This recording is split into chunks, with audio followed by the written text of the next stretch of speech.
Sekiro has one of the best boss lineups in all of the Souls games, and since you guys voted for it, it's also the next game that I have to make a boss ranking video for, so here we are. And a special thank you to those of you who voted. I will be ranking the 15 main bosses of Sekiro, and I know some people would love to see the inner fights on this list, but it would really just be unfair to every other boss that I gotta rank, so we'll stick to all the base fights. For the criteria, my most important consideration is the enjoyability, and since Sekiro is such a mechanics-based game, I will also be focusing on the pacing of the encounters and how well the boss utilizes the mechanics in Sekiro. I won't take arena design into consideration because so many fights take place within the same spaces, but the design of the boss itself is on the table. Last thing, let me know what you guys think about these bosses. I already know that I'm gonna get flamed for some of these takes, so bring those opinions on. But without further ado, the single best boss in Sekiro is the Blazing Bull. I'm kidding. We're actually gonna start from worst to best.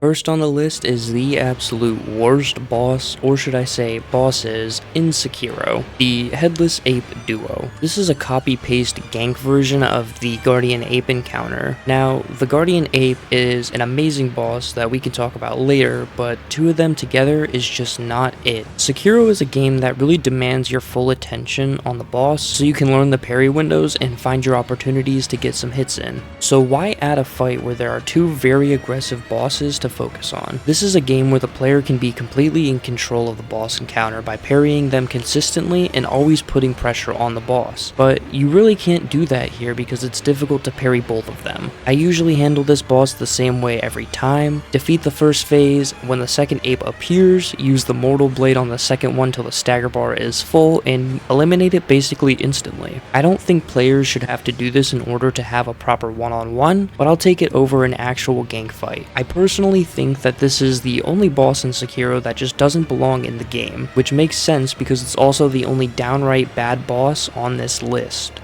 It throws everything about Sekiro just out of the window and doesn't really provide anything else to make up for it. The Ape Duo is a black sheep among greatness for this game. At number 14, we have the Folding Screen Monkeys. Now, just because the folding screen monkeys are one spot away from the Ape Duo does not mean that they are on a similar ranking. The gap between these two bosses is pretty massive. The folding screen monkeys are a puzzle boss that is based off the Japanese proverb, hear no evil, see no evil, speak no evil. The idea of the boss is interesting, but put into practice it can be tedious and pretty slow. Your goal for this boss is to find and eliminate 4 monkeys. One that can hear everything, one that can see very far, and one that can speak or yell obnoxiously loud. And an invisible monkey, because why not add an invisible one? At the start of the encounter, turn around immediately and take care of the invisible monkey that always spawns right behind you. I feel really bad for new players that don't know about this guy and just kind of run around the arena aimlessly looking for the last one, so always do this first. Then go after the monkey in orange clothes. He will try to run away, so try to be stealthy or run after him to cut him off. Next is the green monkey. You can sneak up on him because he sits in the middle of the arena, but he likes to run. That's not really an issue though because his pathing makes him really easy to corner. Lastly, the worst one, the purple monkey. You really need to sneak up on this guy and take care of him before he runs, because holy shit, he loves to run. You can either corner him in the attic of the main building, or cut him off while he's running, but the easiest thing to do is to get behind the building he sits on and take him out instantly with a sneaky death blow. The monkeys are a complex encounter that isn't really fun, but it does feel like a perfect fit for a story or puzzle boss in Sekiro. I really like how they incorporated actual Japanese culture into the game. Overall, not a bad boss, but very inconsistent on each playthrough. From now on, all the bosses are just good fights. The man taking our number 13 spot needs no introduction from me, so I'll let him do it for himself. My name is Kyobu Masataka Oniwa! Thank you for that, Kyobu. Gyobu Oniwa is a very memorable encounter. With him being the first main boss of the game, it's expected to be an easy fight, and I think he is. But that's okay because he serves his purpose very well. His moveset is tricky enough to catch new players by surprise, while also being engaging enough for veterans to still get some enjoyment out of it. And I gotta add, his OST is one of the best in the game. His moveset really isn't anything fancy, but it is the most complex for this point in the game. Gyobu mostly attacks with quick swipes, slow heavy attacks, and some long range attacks where he swings his glaive in a circle, forcing you to either get close or back away. There's this one 3-hit combo he has that I find very satisfying because if you parry the last hit, allowing you a good damage window. Also, a quick tip is buy firecrackers from the merchant before his fight because they stagger him every time you use them, and I think it's a cool mechanic added to this encounter. The only gripe I really have with this boss is that he runs away from the player, but even that I can't really complain about because this shows the player that some bosses can just be grappled to with certain situations. Sometimes you won't even have to use this because he will immediately charge back at you. Overall, Gyobu is a very memorable fight from the early game that kicks it up a notch before the game really starts. Now, I know I may catch some heat for putting the coolest boss in the game this low, but keep in mind, just because a boss is low on the list does not mean it's bad.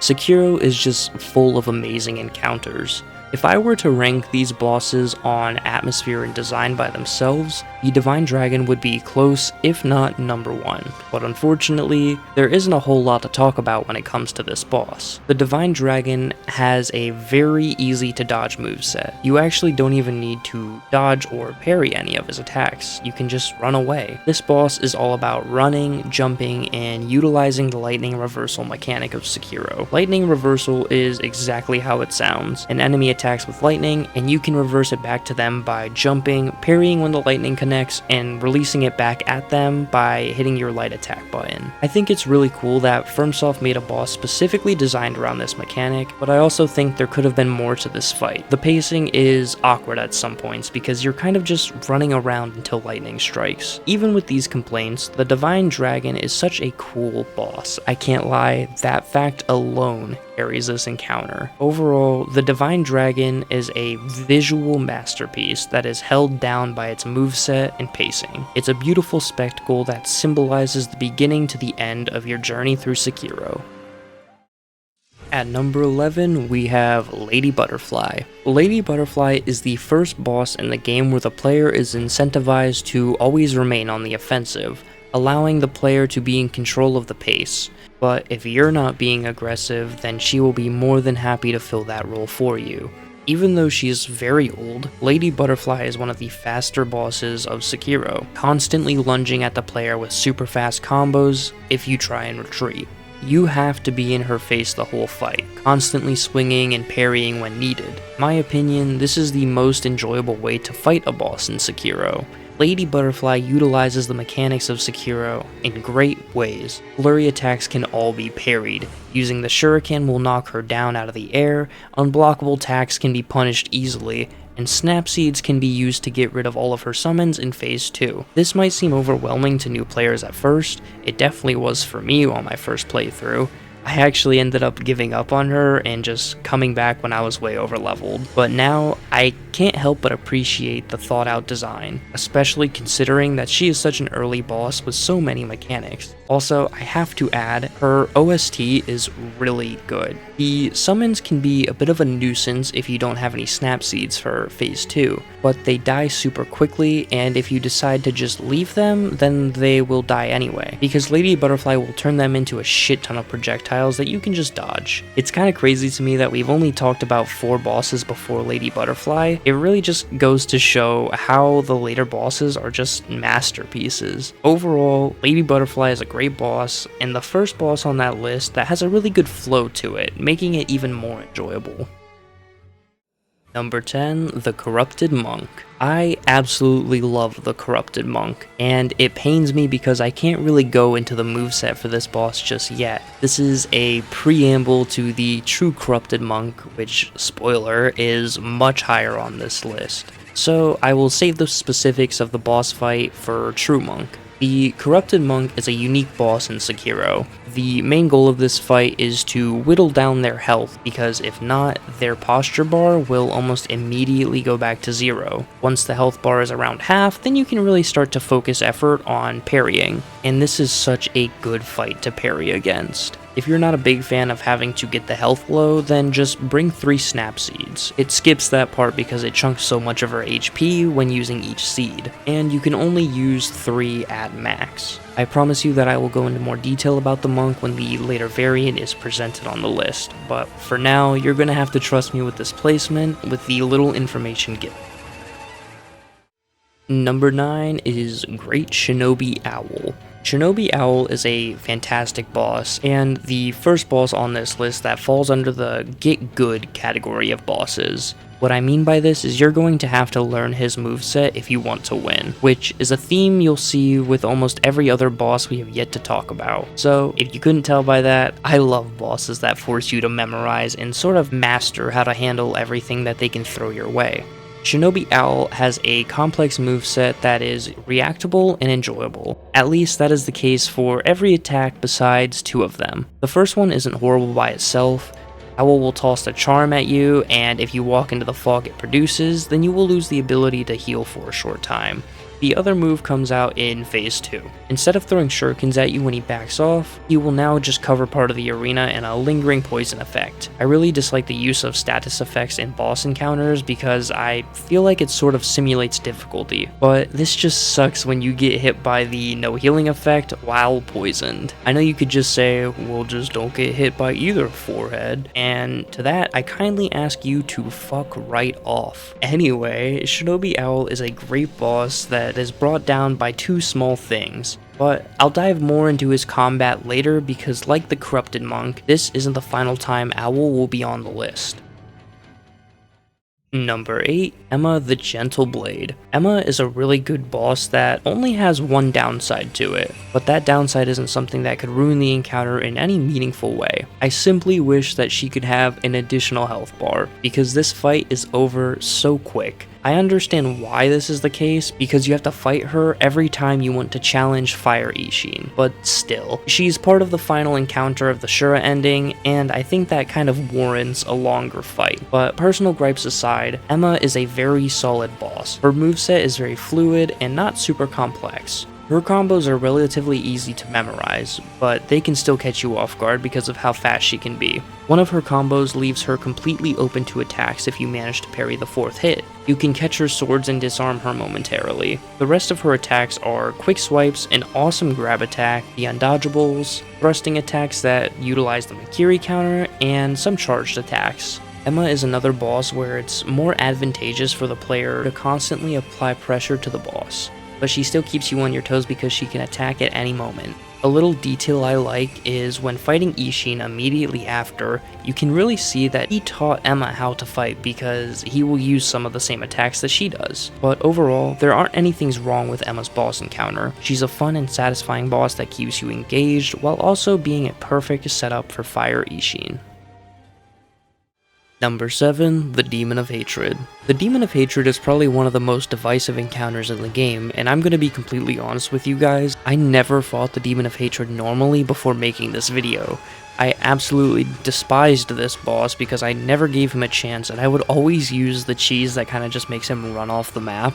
However, after spending way too much time learning and analyzing this fight, I can confidently say that this is a really good boss. It's so different from anything else in the game, and it's a surprisingly nice change of pace. Throughout the whole game, parrying is drilled into your head, so what happens when you take that away? Apparently not too much because it still works with the game mechanics of Sekiro. I legitimately find this boss harder than Sword Saint Ishin because I'm just not good at it. The biggest complaint that I have with this boss is that the fight drags on for a while, taking over 7 minutes for most attempts. Long fights like this force you to play passive and ration out your healing, and I think this serves to add even more difficulty to this fight. A small thing about this fight that makes me sad is that I just don't want to kill the sculptor. You just be chillin' and making his Buddha statues. The Demon of Hatred may seem like a complex boss, but from my experience, there's a pretty reliable way to deal with everything. If you stay at a distance and wait for him to finish spazzing out, you can run in and easily get some free hits. Fighting this way takes longer, but it's safer, and and fighting him close up is not really reliable because you can't really see what he's doing all the time. At least until his third health bar, then he creates this giant ring of fire, forcing you to stay close for a period of time. Although I think this fight is hard, it doesn't affect my opinion. It could just be a skill issue, and I really just don't care because I think the Demon of Hatred is a good boss and I really enjoy it. Also, I love this silly ass move, he'd just be dancing.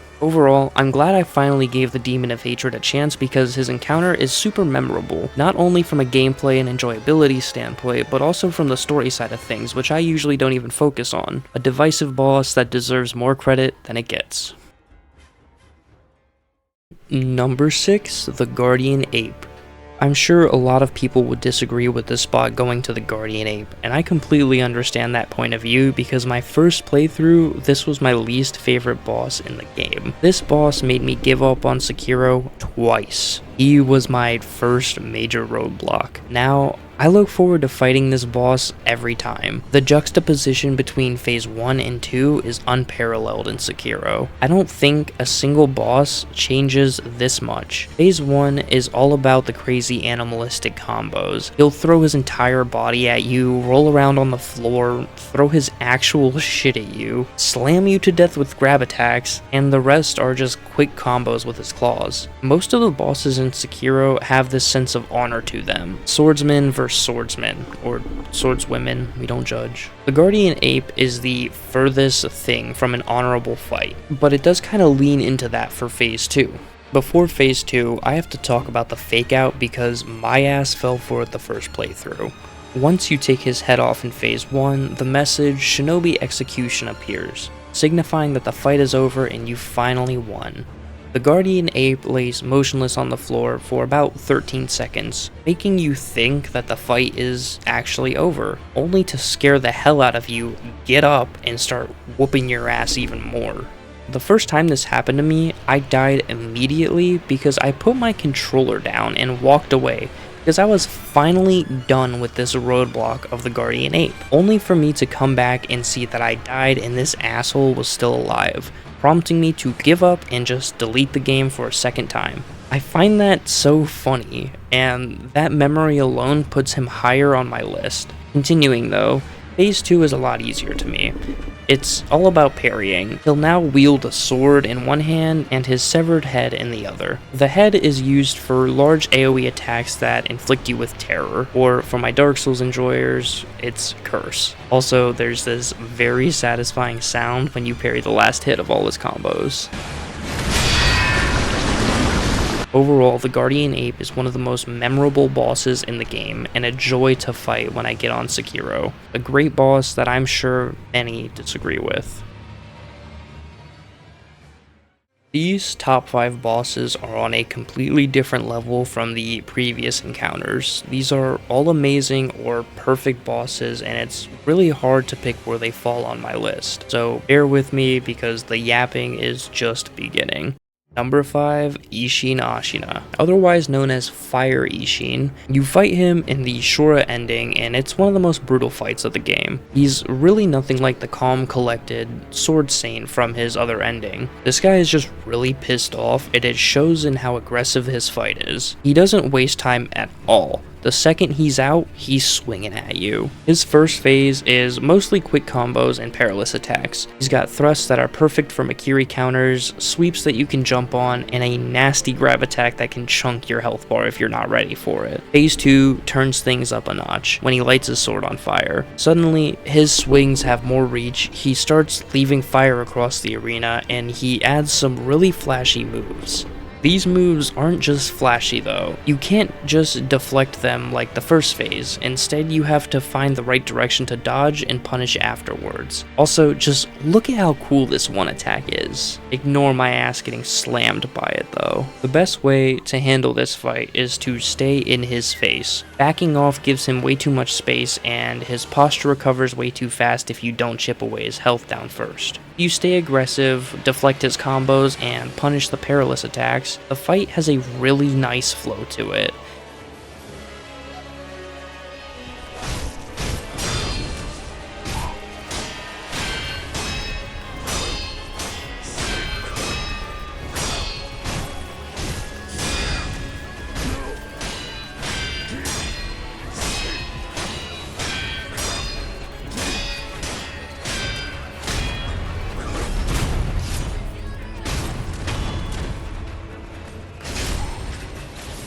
I personally prefer the pacing of Phase 1, because it's non-stop parrying and attacking. I find that Phase 2 kind of slows the fight down a little bit. Overall, despite Ishin's old age, this is a very fast-paced fight that will test every mechanic you have learned up to this point, a perfect boss for the Shura ending. Number 4, the True Corrupted Monk.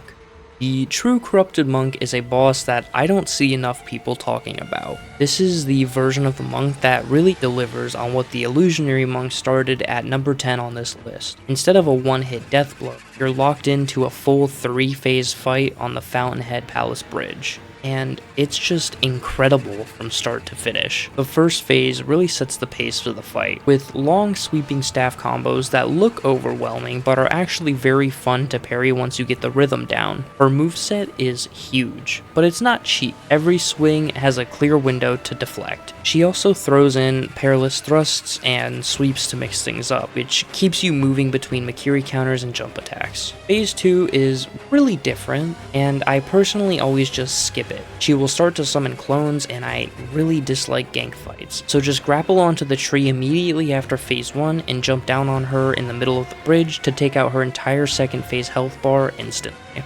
I know it's cheesy, but it takes out one of the biggest things holding this boss back. Without it, this is an amazing fight. Then there's Phase 3, and this is where the monk becomes one of the best bosses in Sekiro. This centipede-like parasite pops out of her neck, somehow speeding up her attacks and making the fight way more intense. Her staff swings become faster, she mixes in new undodgeable attacks, and it feels like you're fighting something more than human now. This escalation across all 3 phases is what makes the fight so special. It's tough, but it always feels fair. Overall, the True Corrupted Monk is just peak Sekiro design. It's a long fight, but never boring, challenging without feeling unfair, and dripping with atmosphere. This boss feels like From Software at their best. Number 3, Owl Father. This is the best hidden boss encounter in the game, and easily one of the most fun fights that Sekiro has to offer. You only find him if you go down the Purification ending path, and honestly, that alone makes him feel special because it's the single best ending to the game. It's like the game rewards you with one of the hardest and most memorable encounters it has to offer. What makes Owl Father so great is how much he builds on the first Owl fight at Ashina Castle. That fight already had a complex moveset and forced you to really learn his patterns, but here, everything is faster, everything is more punishing, and everything is just cooler. His combos come out quicker, his perilous attacks are harder to read, and he mixes in even more tricks. You can't just rely on what you learned before, you have to stay sharp every second and utilize every mechanic Sekiro has. But unlike the previous Shinobi Owl fight, this version feels less about gimmicks and more about pure skill. He doesn't rely on taking away your healing or flooding the floor with poison clouds. Instead, he just pushes you to be better, get good. And that's why this fight is so satisfying. What I love about Owl Father is how balanced it feels between being fair and just being very difficult. You punish his mistakes hard, but it never feels like it's the game's fault. It's just a get good kind of fight. When you finally catch his patterns and start deflecting everything he throws at you, the fight becomes this amazing back and forth duel where you're in control, but you're never safe. It's one of those encounters where winning doesn't just feel like beating a boss. It feels like mastering the mechanics of the game. Overall, Owl Father is everything I love about Sekiro's boss design rolled into one fight. It's hidden, it's tough, and it's ridiculously fun once you've learned it, placing him as the 3rd best boss in the game.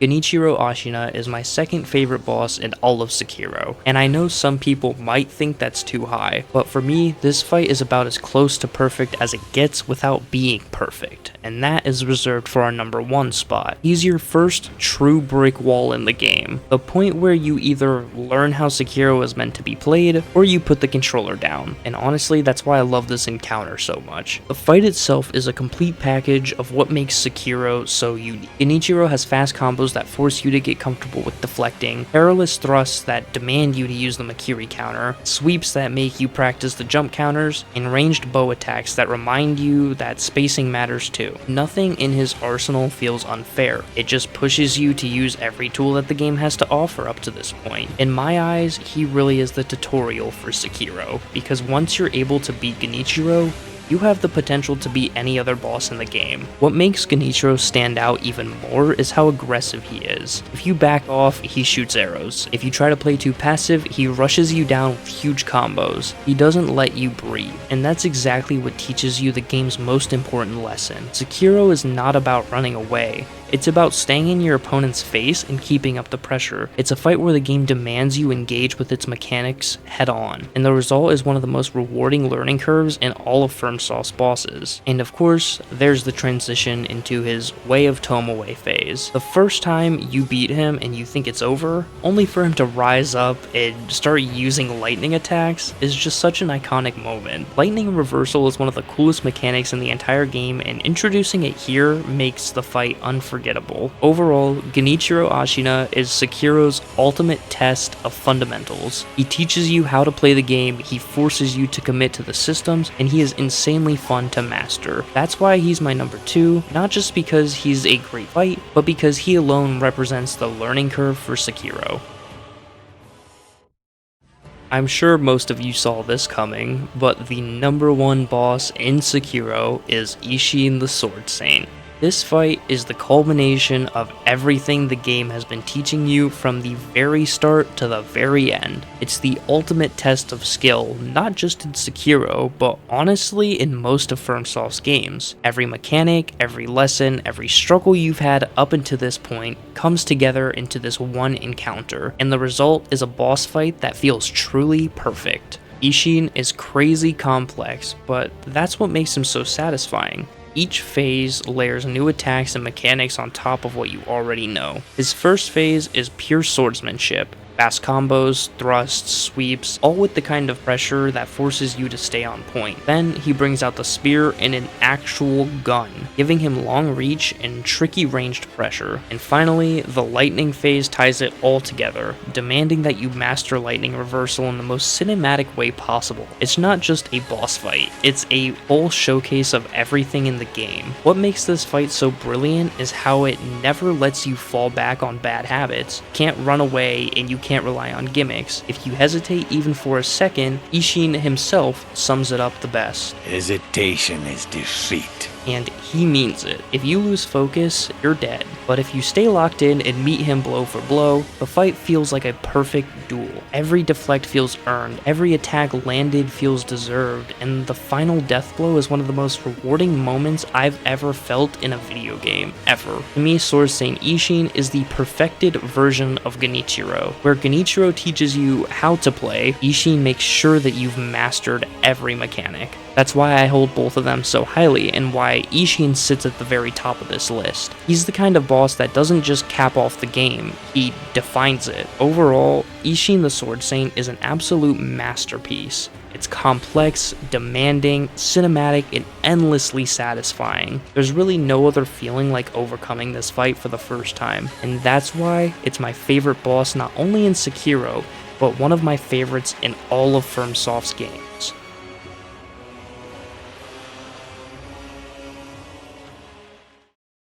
If you did stay till the end of the video, thank you very much for watching. And if you enjoyed what you saw, or just want to debate somebody about your opinions on any game, consider clicking those fancy buttons below. I'll keep you guys posted on my next video. I'll either do a community post for a poll, or just start recording Dark Souls 3. But Borderlands 4 is about to be released, so a lot of my spare time will be going to that for the next week. This has been Bonfire Project. See you guys in the next one. Thanks for watching.